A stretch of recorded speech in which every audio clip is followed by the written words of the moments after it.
ও মুসলমান, মন দিয়ে শোনো রে ভাই, এই দুনিয়ার ভিতরে আমার আল্লাহ আপনাকে, আমাকে, আমাদের সবাইকে মানুষ করে বানানোর পরে এমনে এমনে ছেড়ে দেন নাই।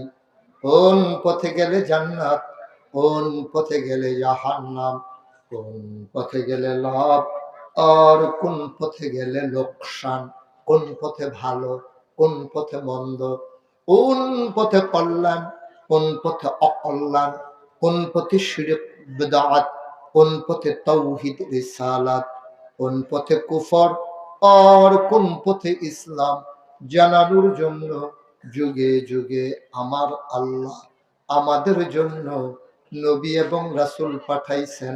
বলেন সুবহানাল্লাহ। এই নবীগণ মানুষকে অন্ধকার থেকে আলোতে, গোমরাহি থেকে হেদায়েতে, কুফর থেকে ইসলামে নিয়ে এসেছেন। যিনি সবার শেষ নবী, যার ব্যাপারে আল্লাহ কয় তিনি ইমামুল মুরসালিন, তিনি খাতামান নাবিয়্যিন, তিনি রাহমাতুল লিল আলামিন। সুবহানাল্লাহ। এক এক নবীরে আল্লাহ এক একটা নিয়ামত দিছে। যেমন আদামু সফিউল্লাহ, আদামু আবুল বাশার, নূহ আদমে সানি, ইব্রাহিম খলিলুল্লাহ, ইসমাইল জাবিউল্লাহ, মূসা কালিমুল্লাহ, ঈসা রূহুল্লাহ। সুলাইমান নবীরে দিলেন রাজত্ব, দাউদ নবীরে দিলেন সুন্দর কণ্ঠ, ইউসুফ নবীরে দিলেন সুন্দর চেহারা।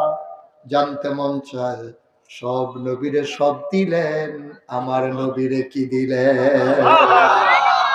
জানতে মন চায় নাকি চায় না?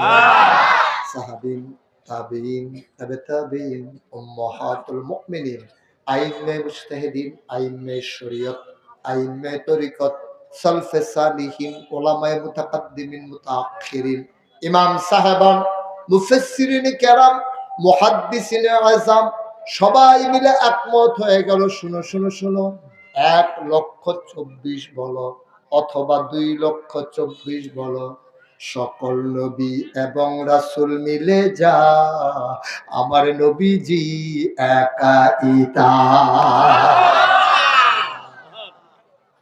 ইউসুফ নবীর সৌন্দর্য আমার নবীর মাঝে আছে নাকি নাই?